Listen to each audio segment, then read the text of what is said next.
Ինչու են բարի քրիստոնյաները վերածվում թշնամիների հենց եկեղեցու պատերի ներսում։ Պատկերացրեք մի համայնք, որը պառակտված է սուրբ գործի շուրջ։ Մի կողմը պայքարում է Աստծո տան փառքի համար, մյուսը կարիքավորներին օգնելու։ Երկուսն էլ վկայակոչում են ավետարանը, բայց նրանց բարի մտադրությունները ծնում են միայն ատելություն։ Նրանք բոլորը բաց են թողնում ավետարանի այն մեկ տեսարանը, որը կարող էր կանխել այս աղետը։ Մի դրվագ, որը մենք բոլորս կարդում ենք, բայց երբեք իսկապես չենք հասկանում։ Այսօր մենք ցույց կտանք, թե ինչպես է Քրիստոսի մեկ հաճախ անտեսված գործողությունը բացահայտում մեր բոլորի կրոնական հպարտությունը։ Բայց ամենակարևորը, դուք կտեսնեք, թե ինչպես է այս բացահայտումը ստիպում ամենահամառ ու ինքնավստահ մարդում ծնկի գալ ոչ թե Աստծո, այլ իր երեկվա հակառակորդների առաջ, ամբողջությամբ փոխելով համայնքի ճակատագիրը։ Սա ոչ թե տեսություն է, այլ իրական հոգևոր զենք, որը փոխում է ամեն ինչ։ Պատրաստ եք տեսնելու այն, ինչը թաքնված է բոլորի աչքից։ Սեղմեք բաժանորդագրվել հիմա և գրեք ձեր քաղաքը մեկնաբանություններում, տեսնենք, թե քանիսն ենք մենք։ Սուրբ Վարդանանց եկեղեցու ծխական խորհրդի սենյակում օդը թանձր էր չասված խոսքերից և զսպված հոգոցներից։ Խորանի մոմերի բույրը խառնվել էր լարվածության սուր հոտին։ Կենտրոնում 40-ամյա Արամն էր, բարձրահասակ, սուր հայացքով մի մարդ, ում ձայնը նույնիսկ հանգիստ խոսելիս կտրում էր օդը պողպատի պես։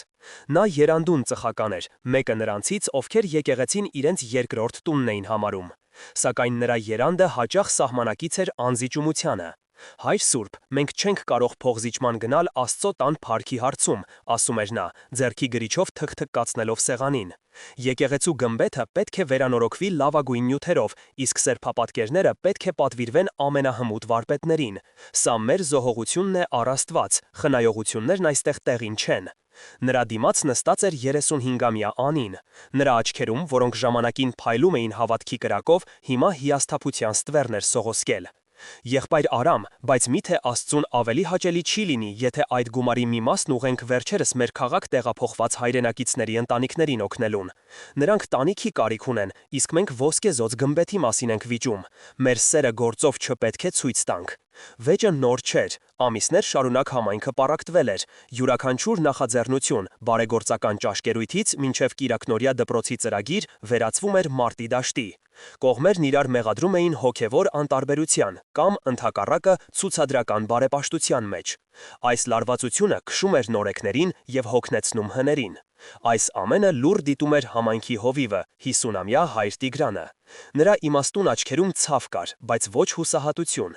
Նա գիտեր, որ իր հոտը հիվանդացել է մարդկային ամենատարածված հիվանդությամբ, հպարտությամբ, որը քողարկվում էր բարի մտադրությունների դիմակի տակ։ Նա համբերատար սպասում էր ճիշտ պահի իր հոտին հիշեցնելու այն միակ դեղամիջոցի մասին, որը կարող էր բուժել նրանց։ Այդ երեկո, երբ բոլորը հեռացան, հայր Տիգրանը մնաց եկեղեցում։ Նա ծնկի իջավ խորանի առաջ, որտեղ Քրիստոսի սրբապատկերը կարծես սիրով ու թխրությամբ նայում էր իրեն։ Տեր իմ Հիսուս, շշնջաց նա, քո աշակերտները մոռացել են քո գլխավոր պատվիրանը։ Նրանք կառուցում են քարե պատեր, բայց քանդում են կենդանի եկեղեցին, միմյանց սրտերը։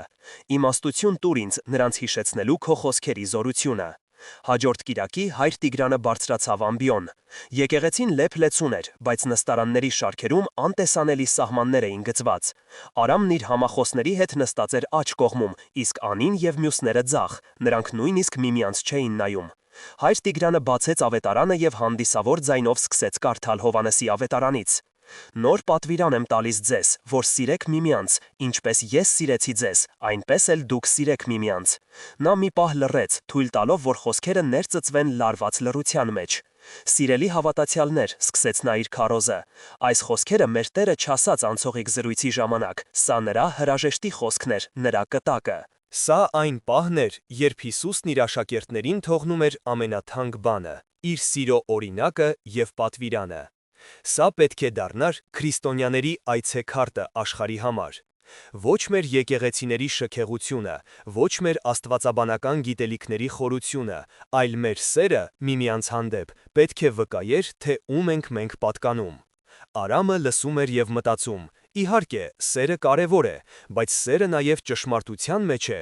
Եթե ես տեսնում եմ, որ եղբայրս սխալվում է, միթե սիրուց դրդված չպետք է ուղղեմ նրան։ Ես պայքարում եմ Աստծո տան վայելչության համար, սա էլ սիրո դրսևորում է։ Նրա համար սերը վերացական գաղափար էր, որը պետք է ենթարկվեր կանոններին և ճշմարտությանը, ինչպես ինքն էր այն հասկանում։ Անին լսում էր նույն խոսքերը և սիրտը ցավով կծկվում էր։ Սեր միմյանց հանդեպ, իսկ որտեղ է այն։ Մենք նույնիսկ չենք կարողանում համաձայնության գալ եկեղեցու վերանորոգման հարցում։ Այս խոսքերը գեղեցիկ են, բայց անհասանելի իդեալ են թվում։ Գուցե մենք պարզապես ընդունակ չենք դրան։ Նրա համար Տիրոջ պատվիրանը դարձել էր անվերջ մեղադրանքի աղբյուր, որն ընդգծում էր համայնքի անկարողությունը։ Հայ առաքելական եկեղեցում այս պատվիրանը միշտ ունեցել է առանցքային նշանակություն։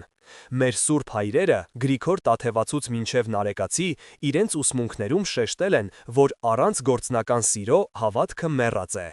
Հայր Տիգրանը հիշեցրեց դրա մասին։ Երբ Թադեոս և Բարթուղիմեոս առաքյալները եկան մեր հողը, նրանք չբերեցին ոսկի կամ կայսերական հրովարտակներ, նրանք բերեցին Քրիստոսի սիրո լուրը։ Եվ մեր նախնիները հավատացին ոչ թե հրաշքներին, այլ այն սիրուն, որ տեսան առաջին քրիստոնյաների համայնքներում։ Նրանք իրար օգնում էին, կիսում էին իրենց ունեցածը, ներում էին միմյանց։ Այդ սերն էր, որ հաղթեց հեթանոսական տաճարների քարե հզորությանը։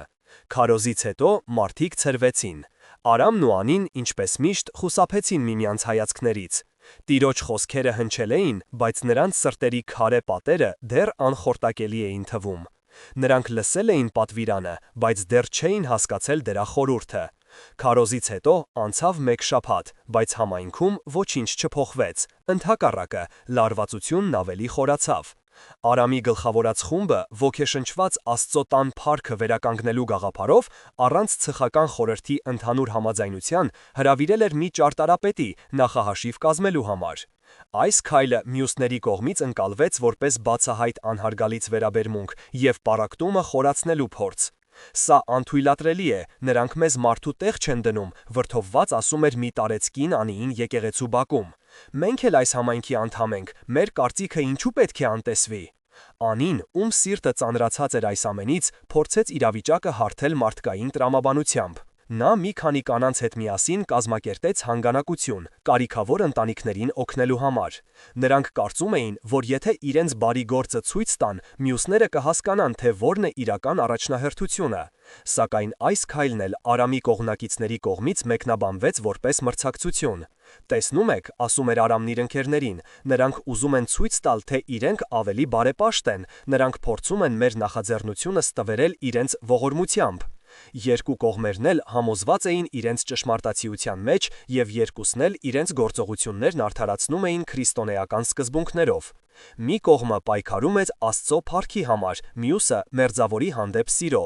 բայց իրականում երկուսն էլ մոռացել էին, որ առանց միմյանց հանդեպ սիրո այս երկու հասկացություններն էլ դատարկվում են իրենց իմաստից։ Հայր Տիգրանը տեսնում էր այս ամենը, նա հասկանում էր, որ իր խոսքերը դեռ չէին հասել սրտերին։ Մարդիկ լսել էին, բայց չէին լսել։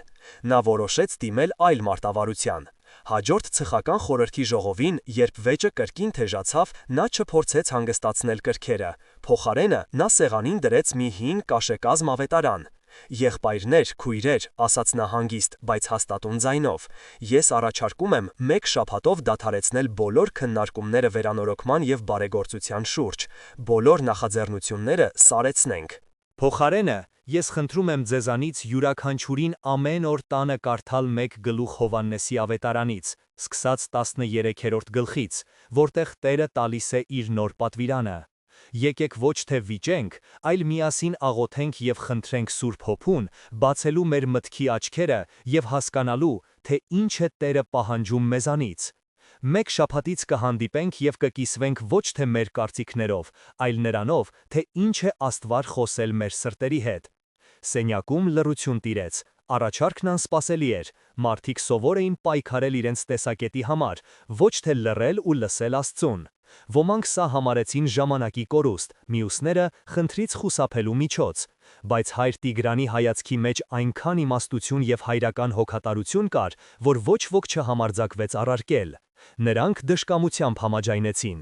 Խնդիրը մարդկային միջոցներով լուծելու փորձերը ձախողվել էին։ Հիմա եկեղեցական իմաստության միջամտության և Հիսուսի խոսքերի խորը ուսումնասիրության ժամանակն էր։ Հաջորդող օրերը տարօրինակ էին Սուրբ Վարդանանց համայնքի համար։ արտաքնապես լռություն էր տիրում, բայց ներսում փոթորիկ էր։ Արամը, լինելով կարգապահ մարդ, ընդունեց հայր Տիգրանի առաջարկը։ Ամեն երեկո նա նստում էր իր աշխատասենյակում և կարդում էր Հովհաննեսի ավետարանը։ Սակայն որքան շատ էր կարդում, այնքան ավելի էր ամրանում իր ճշմարտացիության մեջ։ «Ինչպես ես սիրեցի ձեզ», մտածում էր նա, իսկ ինչպես սիրեց Հիսուսը։ Նա դուրս հանեց առևտրականներին տաճարից, նա փարիսեցիներին կշտամբեց իրենց կեղծավորության համար, նա երբեք փոխզիջման չգնաց ճշմարտության հարցում։ Ուրեմն, իմ պայքարը եկեղեցու սրբության համար հենց Քրիստոսի սիրո դրսևորումն է։ Մյուսները պարզապես չեն հասկանում դա, նրանք պատրաստ են զոհաբերել Աստծո տան փառքը հանուն մարդկային զգացմունքների։ Նրա համար Հիսուսի խոսքերը դարձել էին զենք իր դիրքերն ամրապնդելու համար։ Նա չէր տեսնում իր սեփական հպարտությունը, իր սրտի կոշտությունը։ Նա կարդում էր տառը, բայց բաց էր թողնում հոգին։ Անիի համար այս շաբաթը դարձավ տանջանքի շրջան։ Նա կարդում էր նույն տողերը, և դրանք խոցում էին նրա հոգին։ Սիրեք միմյանց։ Նա փակում էր ավետարանը և հիշում էր վերջին ժողովի դառը խոսքերը, մարդկանց սառը հայացքները։ Ինչպես կարող եմ սիրել մեկին, ով ինձ չի հարգում, ով իմ մտադրությունները սխալ է մեկնաբանում, սա անհնար է։ Գուցե ես այլևս տեղ չունեմ այս համայնքում։ Հիսուսի պատվիրանը նրան թվում էր անտանելի բեռ, մի չափանիշ, որին ինքը և իր համայնքը երբեք չէին կարող համապատասխանել։ Նրա ներքին պայքարը մարդկային անկարողության զգացումի և աստվածային պատվիրանի բարձր պահանջի միջև էր։ Իրավիճակն էլ ավելի բարդացավ, երբ համայնքի դրամահավաքի արդյունքները հայտնի դարձան։ Պարզվեց, որ վերջին ամիսներին նվիրատվությունները զգալիորեն նվազել են։ Այս լուրը յուղ լցրեց կրակի վրա։ Արամի կողմնակիցները սա համարեցին իրենց ճշմարտացիության ապացույցը։ Տեսնում եք, մարդիկ չեն ուզում գումար տալ, երբ տեսնում են, որ այն կարող է ծախսվել ոչ թե եկեղեցու, այլ անհասկանալի նպատակների վրա, ասում էին նրանք։ Մյուս կողմն էլ պնդում էր. մարդիկ հոգնել են անվերջ վեճերից և չեն ուզում աջակցել պառակտված համայնքին։ Ներքին պայքարը սրվում էր, մարդկային բանականությունը յուրաքանչյուրին թելադրում էր իր ճշմարտությունը։ Արամի բանականությունն ասում էր. «Պինդ կանգնիր, մի նահանջիր, դու պայքարում ես սուրբ գործի համար»։ Անիի բանականությունն ասում էր. «Հեռացիր, այստեղ հոգևոր կյանք չկա, սա պարզապես մարդկային փարասիրության թատրոն է»։ Եվ այսպես, այն շաբաթը, որը պետք է դառնար հոգևոր խորհրդացության և հաշտության շրջան, վերածվեց դիրքերի ամրապնդման և հուսահատության խորացման շաբաթի։ Հիսուսի իմաստությունը մնում էր փակ գիրք, որովհետև սրտերը փակ էին, թվում էր, թե ոչինչ չի կարող կոտրել այս սառույցը։ Շաբաթվա վերջին օրը, հաջորդ ժողովի նախօրեին, Արամը նստած էր իր սենյակում։ Նա կարդացել էր իր խոստումը և կարդացել էր ավետարանի նշված հատվածները, բայց սրտում անհանգստություն կար։ Նա վերցրեց ավետարանը, որպեսզի վերջին անգամ կարդա այն հատվածը, որտեղ Հիսուսը խոսում է սիրո մասին։ Սակայն այս անգամ նրա աչքը զարնվեց ոչ թե 34-րդ խոսքին, այլ դրան նախորդող տեսարանին, Ոտնելվայի խորհրդին։ Նա կարդում էր, թե ինչպես էր Հիսուսը, իրենց Տերն ու Վարդապետը, ծնկի իջնում և լվանում իր աշակերտների ոտքերը, նույնիսկ Հուդայի, ով պիտի մատներ նրան։ Արամը կարդում էր Պետրոսի բողոքը. «Տեր, դու ես իմ ոտքերը լվանում»։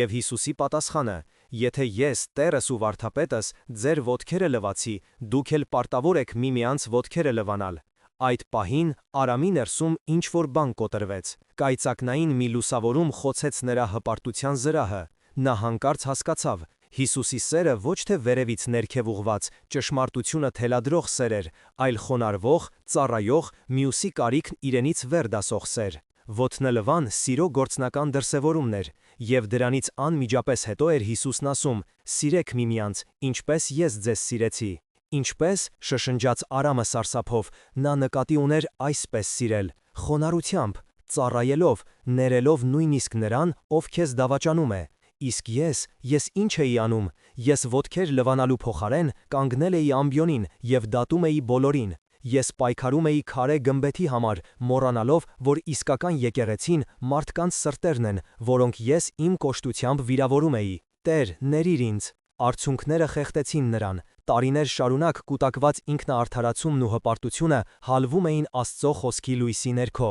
Նա հասկացավ, որ սրանով բոլորը կիմանան, որ դուք իմ աշակերտներն եք, խոսքը վերաբերում է ոչ թե ճիշտ դավանանքին կամ շքեղ տաճարներին, այլ խոնարհ սիրուն։ Աշխարհը պետք է տեսներ, թե ինչպես են քրիստոնյաները լվանում միմյանց ոտքերը, այլ ոչ թե կողքկրտում դրանք։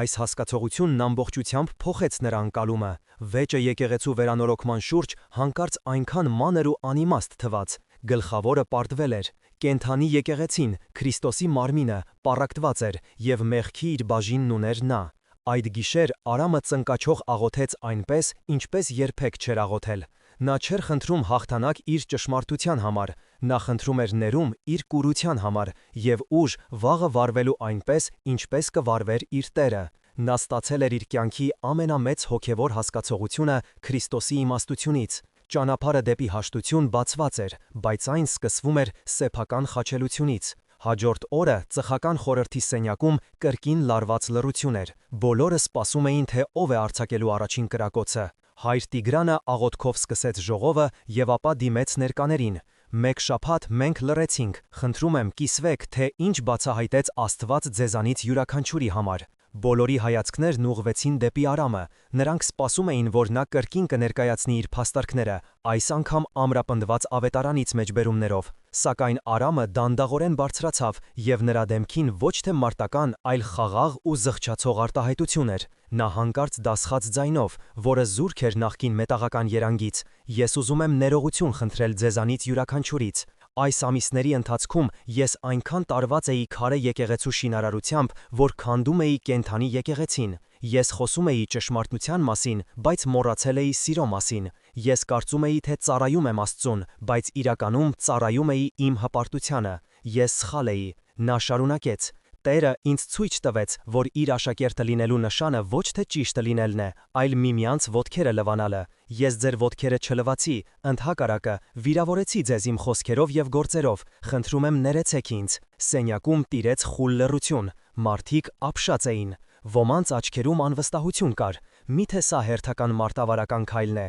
բայց մյուսները, այդ թվում Անին, տեսան Արամի անկեղծությունը։ Նրա խոնարհությունը զինաթափող էր։ Անին առաջինը խախտեց լռությունը։ Նրա ձայնը դողում էր. «Եղբայր Արամ, ես էլ պետք է ներողություն խնդրեմ։ Ես այնքան հիասթափված էի, որ սկսեցի դատել բոլորիդ։ Ես ինձ փակեցի իմ վիրավորանքի մեջ եւ մոռացա, որ ես էլ պետք է լինեի խաղաղարար, ոչ թե դժգոհող։ Ես էլ մոռացա Տիրոջ պատվիրանը»։ Այս երկու խոստովանությունները կոտրեցին սառույցը։ Մեկը մյուսի հետևից մարդիկ սկսեցին խոսել ոչ թե նախագծերի ու գումարների, այլ իրենց սխալների ու զգացմունքների մասին։ Տարեց կինը, ով բողոքում էր անհարգալից վերաբերմունքից, խոստովանեց, որ ինքն էր բամբասել է Արամի մասին։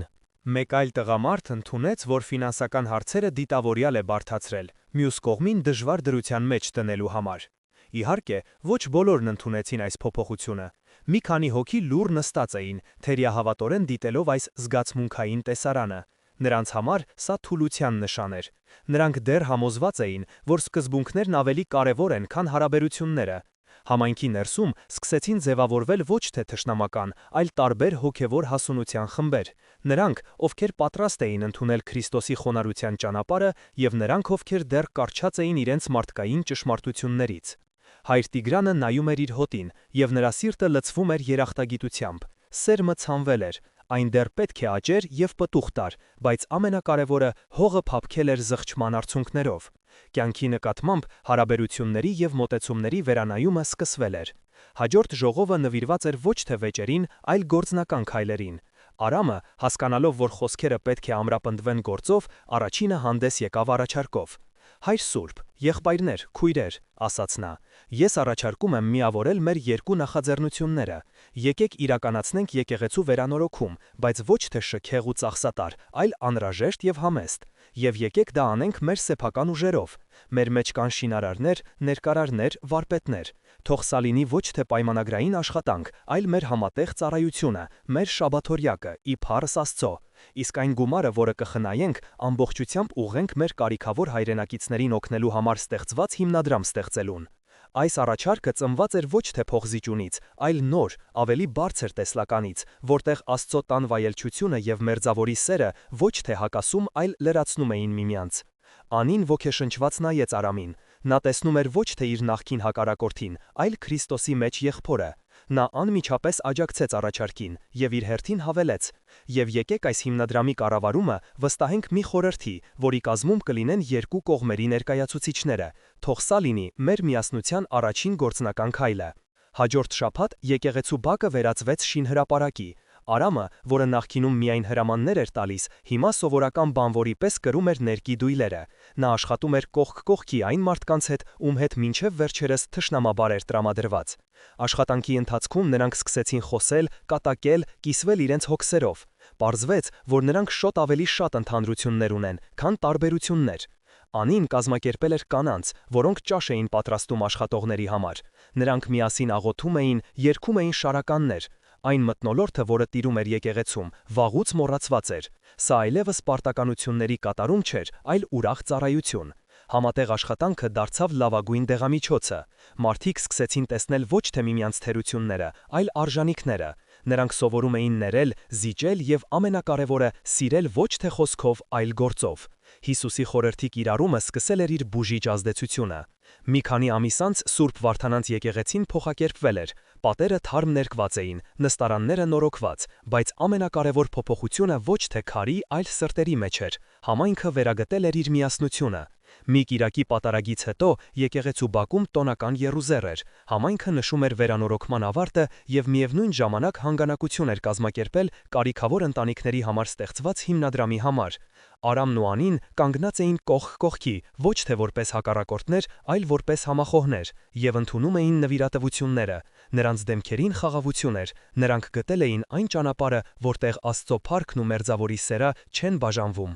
Հանկարծ նրանց մոտեցավ մի երիտասարդ ընտանիք, ամուսին, կին եւ փոքրիկ երեխա, որոնց Արամն ու Անին առաջին անգամ էին տեսնում։ «Բարև ձեզ», ասաց ամուսինը, «մենք նոր ենք տեղափոխվել այս թաղամաս։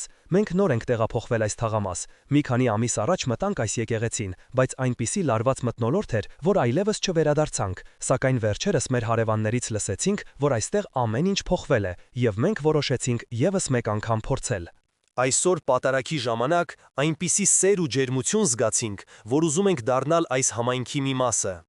Արամն ու Անին իրար նայեցին, եւ նրանց աչքերում արցունքներ փայլեցին։ Սա գագաթնակետն էր, սա այն պտուղն էր, որի մասին խոսել էր Տերը։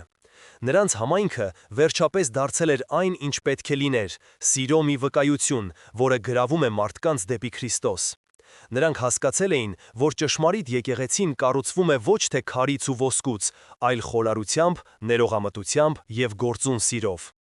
Այդ օրվանից Սուրբ Վարդանանց համայնքը սկսեց աճել։ Լուրը սիրո եւ միասնության վերականգնված մթնոլորտի մասին տարածվեց, գրավելով նորանոր ընտանիքների։ Հայր Տիգրանը, տեսնելով իր հոտի հոգևոր վերածնունդը, շնորհակալություն էր հայտնում Աստծուն։ Արամը դարձավ ավելի իմաստուն եւ զիջող, իսկ Անիի հավատքը ավելի գործուն եւ հասուն։ Նրանք սովորեցին, որ տարբեր կարծիքներ ունենալը սարսափելի չէ, եթե հիմքում ընկած է միմյանց հանդեպ սերն ու հարգանքը։